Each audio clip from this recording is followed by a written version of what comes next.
Senate की 30 नशिस्तों पर election voting सुबह 9 बजे शुरू होगी, शाम 4 बजे तक जारी रहेगी। कौमी असम्बली पंजाब, सिंध और बलूचिस्तान असम्बली में वोटिंग होगी। 59 उम्मीदवार मैदान में। इस्लामाबाद की 2, पंजाब की 5, सिंध की 12 और खैबर पख्तूनख्वा की 11 नशिस्तों पर इंतखाबात होंगे। बलूचिस्तान की 11, पंजाब की 7 जनरल नशिस्तों पर उम्मीदवार बिला मुकाबला मुंतखब हो चुके। इंतखाबी सामान की तरसील मुकम्मल। खैबर पख्तूनख्वा की 11 नशिस्तों पर इलेक्शन होगा या नहीं, सूरत हाल वाज़ेह नहीं हो सकी। पंजाब में पीपल्स पार्टी ने टेक्नोक्रेट की निशस्त पर नून लीग उम्मीदवार की हिमायत कर दी।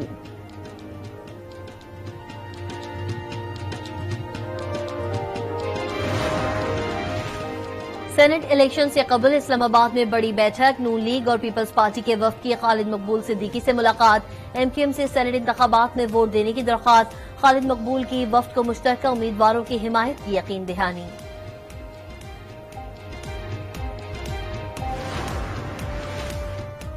सिंध असम्बली के इजलास में मखसूस नशिस्तों पर मुंतखब एमक्यूएम की मुसर्रत जबी और फौजिया हमीद ने हलफ उठा लिया।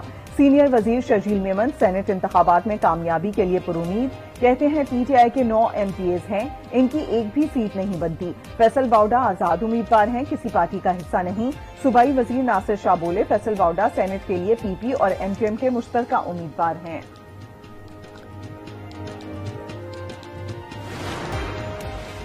पाकिस्तान की दमिश्क में ईरानी सफारत खाने पर हमले की शदीद मजम्मत। तर्जुमान दफ्तर खारजा ने कहा कि वियना कन्वेंशन के तहत सफारतकारों और सफारती सहूलियात के खिलाफ हमले गैर कानूनी है। हमला शाम की खुद मुख्तारी की नाकाबिले कबूल खिलाफ वर्जी है। महंगाई के मारे अवाम पर एक और जुल्म। हुकूमत ने पेट्रोल के बाद बिजली भी ₹2.75 फी यूनिट महंगी कर दी। सार्फिन पर 85 अरब 20 करोड़ रुपए का इजाफी बोझ पड़ेगा। नोटिफिकेशन के मुताबिक बिजली रवा माली साल की दूसरी सेमाही एडजस्टमेंट के मद में महंगी की गई। इजाफी वसूलियां अप्रैल, मई और जून में की जाएंगी। कीमत में इजाफे का इतलाक की इलेक्ट्रिक सार्फिन पर भी होगा।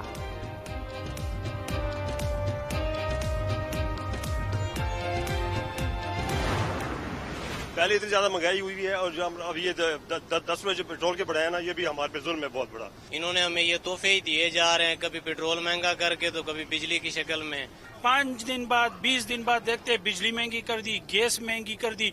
हम किसके पास जाए, किससे हम फरियाद करें कि खुदारा ये गरीबों पे रहम करे। अवाम का पेट्रोल और बिजली की कीमतों में इजाफे पर शदीद रद्द-ए-अमल, कहते हैं मुंतखब हुकूमत पर महंगाई के तोहफे ही दे रही है। समझ नहीं आती कि इन हालात में घर का निजाम कैसे चलाएं।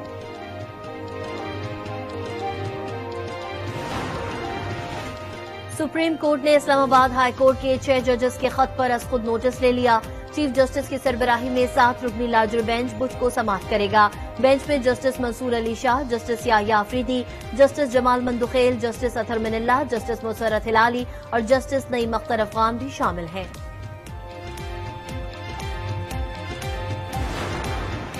साबिक चीफ जस्टिस तसद्दुक हुसैन जिलानी ने जजेस खत इंक्वायरी कमीशन की सरबराही से माजरत कर ली। वजीर आजम शहबाज शरीफ को लिखे खत में एतमाद करने पर शुक्रिया अदा किया। कहा मुनासिब होगा चीफ जस्टिस इदारे की सतह पर फैसला करें।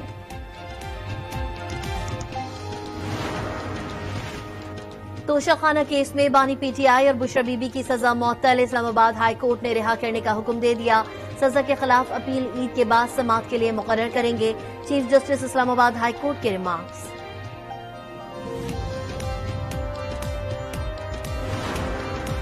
बानी पीटीआई की सजा मुअत्तली से उम्मीद की किरण उठी है। उम्मीद है बाकी मुकदमात में भी जमानत हो जाएगी। रहनुमा पीटीआई रऊफ हसन की प्रेस कॉन्फ्रेंस, कहा इद्दत और साइफर के समय दीगर मुकदमात सियासी इंतकाम पर मबनी हैं।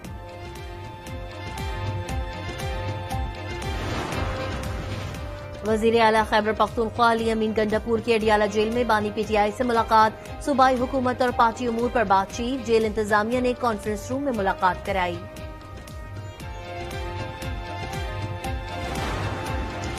कौमी असम्बली में सुन्नी इत्तेहाद कौंसिल के अरकान का जजेस के खत पर बहस कराने का मुतालिबा। शोर शराबा और हंगामा, स्पीकर का रूलिंग देने से इनकार। कहा यह मामला अदालत में जेर समाअत है। अरकान ने पतंगबाजी में इस्तेमाल होने वाली ममनुआ डोर बनाने वालों के खिलाफ कार्रवाई का भी मुतालिबा किया।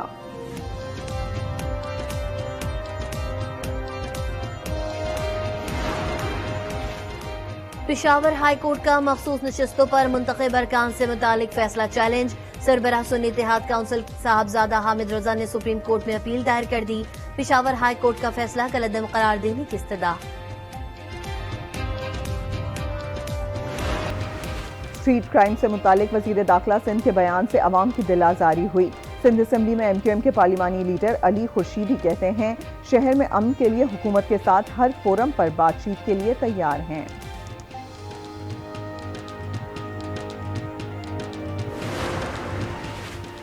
जमात इस्लामी का ईद के बाद हुकूमत के खिलाफ तहरीक चलाने का ऐलान। हाफिज नईमुर रहमान कहते हैं, अमन अमान की सूरत हाल बद से बदतर हो रही है। कराची को अमलन डाकुओं के हवाले कर दिया गया है। पुलिस अवाम की हिफाजत के बजाय अशराफिया को तहफ़्फ़ुज़ देने में मसरूफ है।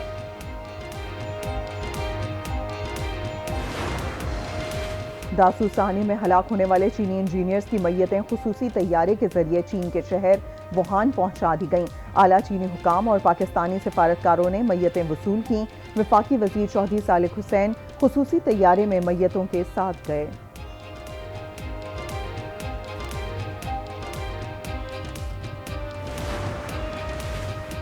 दुशाम हमले में मुल्क दुश्मन मुलव्विस हैं, दहशतगर्दों को करार वाकई सजा देंगे।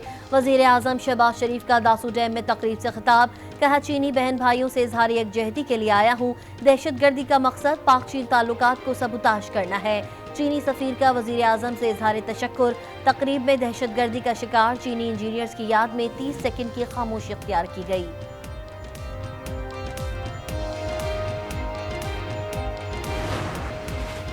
खैबर पख्तूनख्वा के हर डिवीजन में 5 कनाल जमीन ख्वाजा सराओं के कब्रिस्तान के लिए मुख्तस करने का ऐलान। सरकारी अस्पताल में भी खुसूसी वार्ड कायम किया जाएगा। क्वेटा में जामिया बलूचिस्तान के असातिज़ा और मुलाजमीन का तनख्वाहों की अदम अदायगी के खिलाफ असेंबली के बाहर धरना। कहते हैं 4 महीने से तनख्वाह और पेंशन बंद है, ईद से पहले अदायगी की जाए।